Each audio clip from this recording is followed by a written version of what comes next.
Apprendre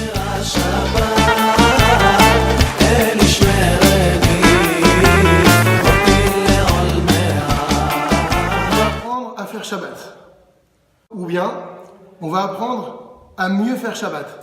Avant de commencer ces cours, ce qui a motivé, je vous dis la vérité, ce shiur-là et ces shiurim qui vont arriver, c'est lorsqu'on dit à une personne tu fais Shabbat? Et elle te dit non. Et toi, je dis mais il faut faire Shabbat, c'est très important. Oui, d'accord, mais ok, c'est très important, mais c'est quoi Shabbat? Comment on fait Shabbat? Quelqu'un qui n'a jamais eu la chance de vivre dans un foyer qui faisait Shabbat, comment il fait pour apprendre? Donc on va voir qu'en réalité, le problème c'est pas eux. Le problème c'est ceux qui font Shabbat et qui ne le font pas goûter aux autres. Tu lui dis fais Shabbat, c'est important. Oui, mais je sais pas moi. Mais tu peux pas comprendre comment c'est important. Mais non, il peut pas comprendre comment c'est important. Pourquoi? Parce qu'il a jamais fait. Parce que forcément, s'il avait goûté vraiment ce que c'est Shabbat, c'est sûr qu'il le ferait. Donc toutes les personnes qui ne font pas Shabbat, c'est parce qu'elles ne savent pas le délice que c'est. Alors c'est vrai qu'aujourd'hui, malheureusement, l'idée du Shabbat, c'est Shabbat égale problème, restriction, interdit, pas le droit de faire ci, pas le droit de faire ça. Alors c'est évident, tu vas dire à quelqu'un, tu fais Shabbat, mais sois tranquille. Alors que le Shabbat, c'est tout le contraire. On va voir Bezrat Hashem dans tous ces shurim qui vont arriver, la seule face du Shabbat qui est une face complètement positive, délictive. Le Shabbat, on va voir, c'est égal plaisir. Donc en réalité, tout notre travail à nous qui faisons Shabbat, c'est de faire goûter aux autres le Shabbat. Ce qui nous incombe comme responsabilité d'inviter à la maison, de vivre. Qu'est-ce que c'est le Shabbat à la synagogue? Qu'est-ce qu'on ressent? Le fait de se retrouver avec sa femme et ses enfants au moins une fois par semaine, sans rien qui dérange autour. Le fait de faire le point, le fait de parler, de communiquer, de regarder l'autre. Mais c'est vrai que si tu dis, tu sais, Shabbat, t'as pas le droit d'allumer la lumière. T'as pas le droit de prendre ton téléphone portable. Tu peux pas consulter tes mails. Donc bien sûr que psychologiquement parlant, même au niveau pédagogique, c'est complètement destructif de parler de Shabbat comme étant quelque chose d'interdit. Alors qu'on voit que essentiellement le Shabbat va se traduire par le plaisir que l'on a de vivre cette journée-là. Donc nous, Bezrat Hashem, on va apprendre à faire Shabbat. Quand tu dis à quelqu'un, allez, fais Shabbat, il ne sait pas par quoi commencer. Parce que c'est vrai que le Shabbat, c'est un monde.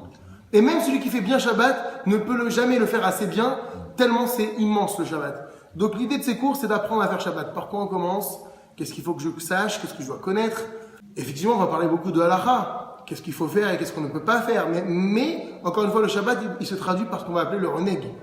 Littéralement, le oneg, il n'y a pas mieux comme traduction que le mot kiff. C'est familier, mais c'est ça. On traduit par se délecter.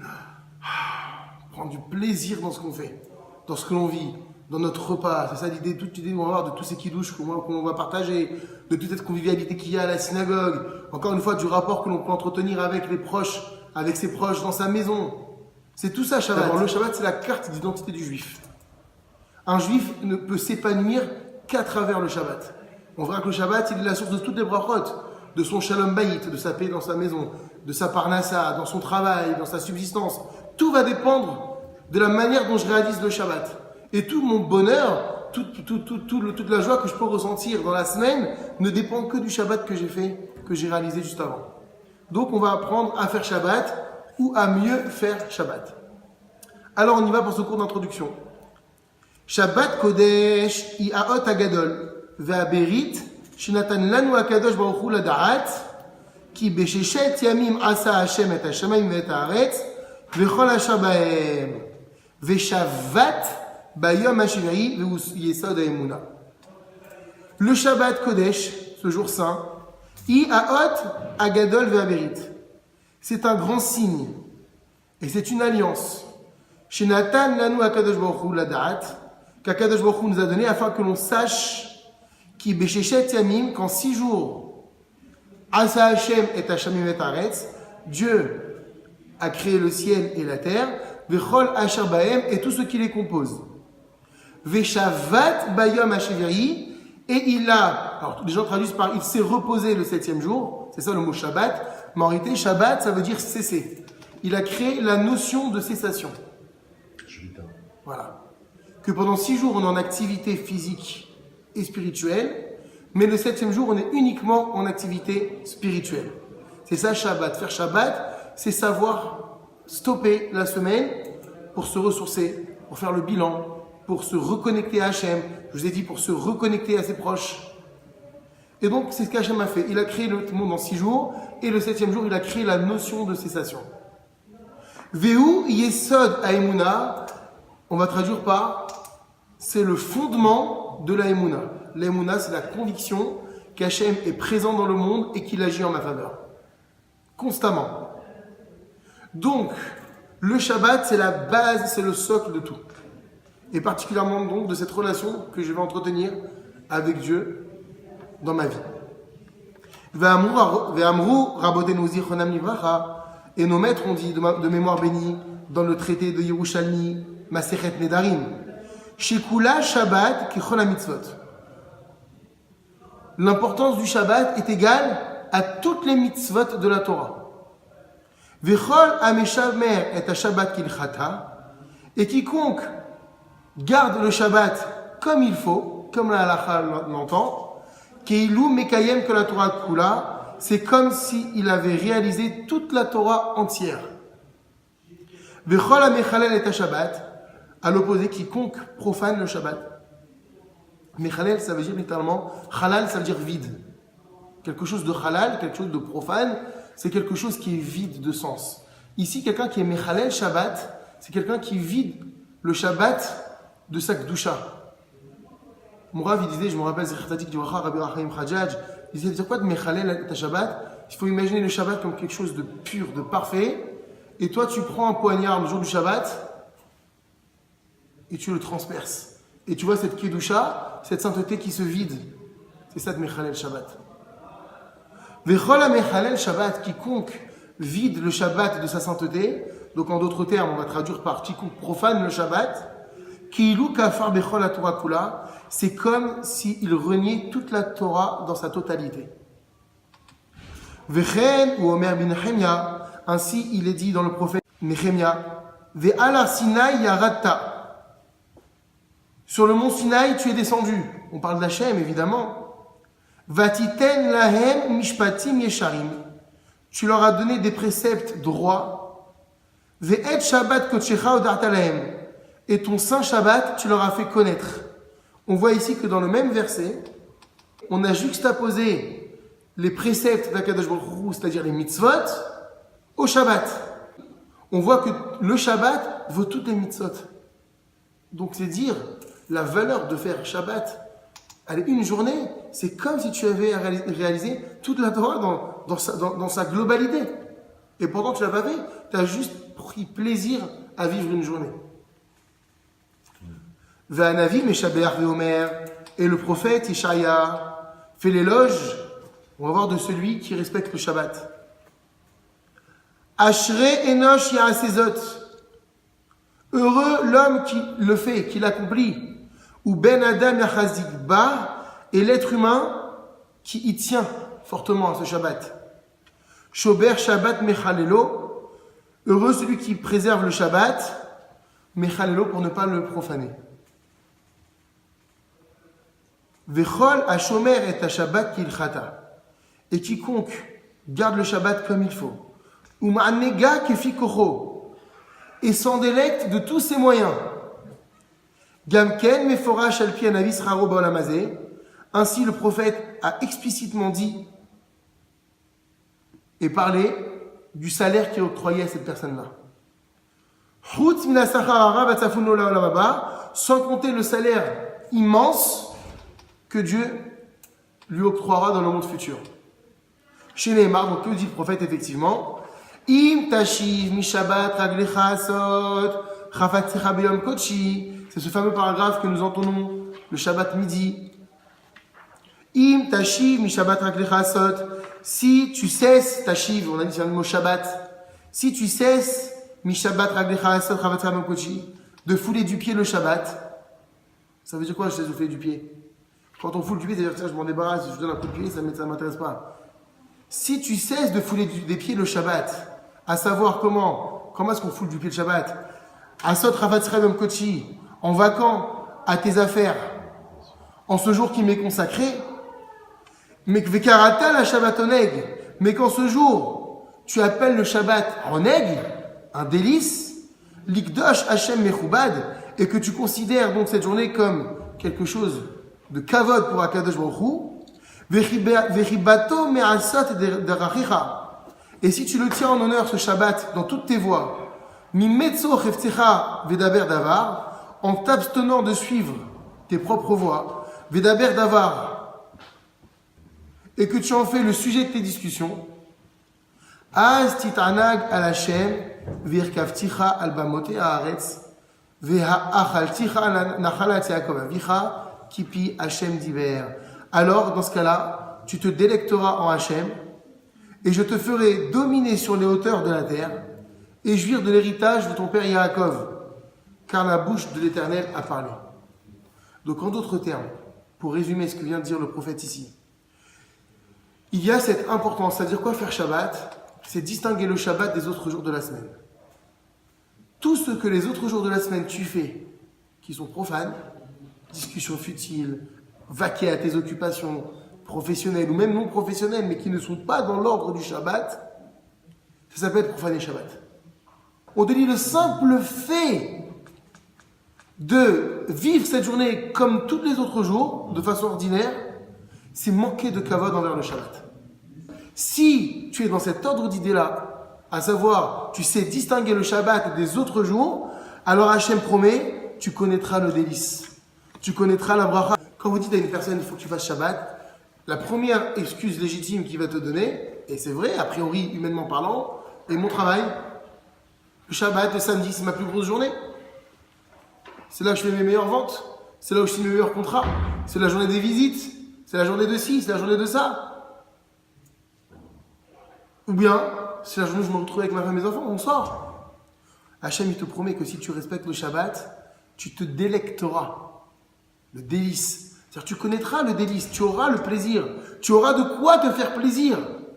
Donc, ne crois pas parce que Shabbat, on en parlera tout ça, mais Hachem dans les cours suivants, que parce que tu fais Shabbat, ça t'enlève de la bracha. Au contraire, cette bracha va naître à partir de cette journée que tu consacres à Hachem et à tes proches. C'est ça le titanag, tu connaîtras le délice, pas uniquement le jour du Shabbat, mais pour tous les autres jours qui vont suivre. C'est ce qu'on dira dans les Chadodik, Mekor, Aberacha. C'est la source de toute la bracha, de toute la bénédiction. Donc c'est vrai, il y a cette crainte naturelle, humaine. Comment je vais faire avec mon patron? Comment je vais faire pour mon travail, pour mes affaires? Et fais confiance à Kadosh Baruch Hu. Il dit, qui pie Hachem d'Iber, c'est Hachem qui a parlé. Il a créé le monde et lui-même, il a voulu volontairement te montrer entre guillemets, qu'il s'est reposé. Est-ce qu'Hachem, il a besoin de se reposer? Non. Il te montre qu'il faut s'arrêter le 7e jour. Quelles que soient tes considérations, parce que je te promets la bracha. À Shabbat, Yom Menucha Ukdusha. Le Shabbat est un jour de repos, effectivement maintenant, Ukdusha et de sainteté. Ve'anu notlim et chelkenu bakidusha, shi mashpia lenu. Et ce jour-là, on accueille la sainteté du Shabbat, notlim, on prend la part qui doit nous revenir, qui va être une abondance sur nous, l'aura qualité Shabbat, non pas par le simple fait que nous nous restreignons de certaines choses de Shabbat, et la gamme mais aussi et surtout de ce que nous faisons. C'est ce que je vous expliquais tout à l'heure. On a l'impression de croire que qu'est-ce que c'est Shabbat? Shabbat, c'est l'interdit de travailler, c'est l'interdit de faire ci, c'est l'interdit de faire ça. On te dit non, la bracha que tu vas recevoir sur toi n'est pas uniquement le fruit de tous ces empêchements ou de toutes ces restrictions, mais c'est aussi et surtout le fruit de tout ce que tu vas réaliser. Quoi par exemple? Tes filot hayom, les prières relatives au Shabbat. À Kiddush, le Kiddush. Et le Kiddush, c'est général, c'est tout ce que tu vas ressentir, tout ce plaisir que tu vas partager avec les autres, que ce soit dans la consommation d'aliments succulents, savoureux, que ce soit dans la boisson, alcoolisée et ou non alcoolisée. Zmirot Shabbat, les chants du Shabbat. Quand est-ce que tu chantes chez toi avec ta femme et tes enfants? Tu partages ce moment de plaisir, de kiff, et on chante ensemble. S'il n'y a pas Shabbat, comment on fait? Aujourd'hui, on est happé par la vie, on est happé par nos téléphones portables, on est happé par nos mails, on ne fait que ça. Je me dis, vas-y, il y a un jour, tu vas respirer. J'ai écouté l'autre fois un débat à la radio sur le burn-out. Le burn-out, c'est donc ce travailleur qui en peut plus à cause du surtravail, du surmenage. Et il y avait un débat à la radio où où il disait, mais il n'y a plus de solution. C'est quoi la solution? Qu'est-ce qu'il faudrait faire? Il n'y a pas de solution. On est obligé de travailler. Alors, il y a un auditeur qui téléphone et qui dit, il faut créer une journée de repos. Une journée où on ne fait rien. Alors, l'animateur, il répond à l'auditeur qui donne cette idée, devant le psychologue, il lui dit, mais il y a le dimanche, on ne fait rien. Il fait, non, il faut créer une journée où on ne fait rien. Rien, c'est-à-dire déconnexion totale avec le monde du travail. Avec le monde réel. Pas d'écran, pas d'ordinateur, pas de smartphone, rien. Et se consacrer, il a rajouté, il faudrait se consacrer à son entourage. Le psychologue, il rajoute. Donc, le remède du burn-out, disent les médecins, c'est qu'il y ait au moins un jour dans la semaine où on se consacre à soi-même et à ses proches. Donc, en fait finalement, c'est se consacrer à la spiritualité. Hachem crée cette notion au début de la création du monde avec la création du 7e jour, l'idée de cessation. C'est ça qui va te donner la bracha pour repartir plus fort, avec plus d'emprunt, avec plus de courage, avec plus de vaillance. Ce qui veut dire que le Shabbat est un remède aux douleurs, aussi bien physiques que mentales. Alors c'est vrai que maintenant, si toi en plus de ton travail où tu galères toute l'année, toute la semaine, tu vois le Shabbat comme étant aussi un fardeau, la vie elle est amère, hein. Alors que c'est une erreur. C'est pas philosophique ici. On te dit que le Shabbat c'est véritablement la source du bien.